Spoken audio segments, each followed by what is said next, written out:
Kas to domās, ka šo nonākšu kaut kur Latvijas vidū Nītaurē? Bet izrādās, ka Nītauras bērndārs ir vinnējis konkursā Gaismas bērni. Konkursā piedalījās vairāk kā 100 skolu, un šie ir pirmajā vietā.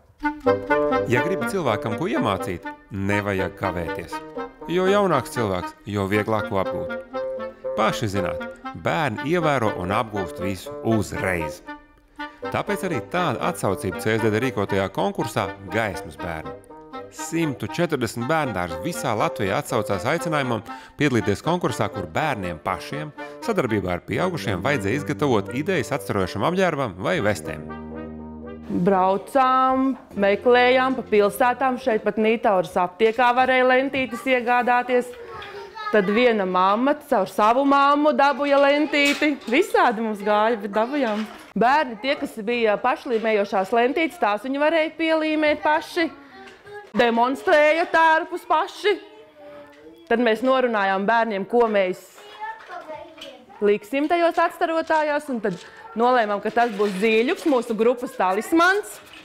Nītauras bērndārs grupiņa Zīļuks bija vislabāk noformējis un parādījis sev īstenoto ideju. Kurzemē tikpat labi bija gājis kuldīgs bērndārzam Bitīte. Konkursu uzvarētāja balvā saņēma zibu atstarojošās cepures visai bērndārs grupai. No ceļa būsīs vārdi, šoferis un velopēdis. No ceļa polastisti, brauciet uz citu pusi, ceļā dodas Zīļuki. Tas ir mūsu gaismas bērni. Tagad sīkajiem būs ne tikai pašu gatavots atstarojošs apģērbs, bet arī katram savādāk skaisti atstarojošs cepuri. Kopumā tas tiešām izskatās pamanām. Pārsvarā visus ved ar mašīnām. Vienam bērnam sanāk 1,5 kilometrus, iet Ralfam tikai. Pārējo visi tepatās pa jaunām mājām pārsvarā ar mašīnām. Bet arī, lai kā šogad tiešām vecāki arī kā citus gadus velk atstarojošās vestes bērniem.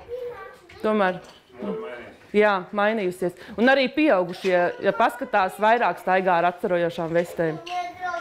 Es pat biju izbrīnīts, cik daudz tādi mazi bērni var dabūt gatavu ar atstarotajiem un apģērbu, ja vien audzinātājiem pietiek entuziasmu un pacietības.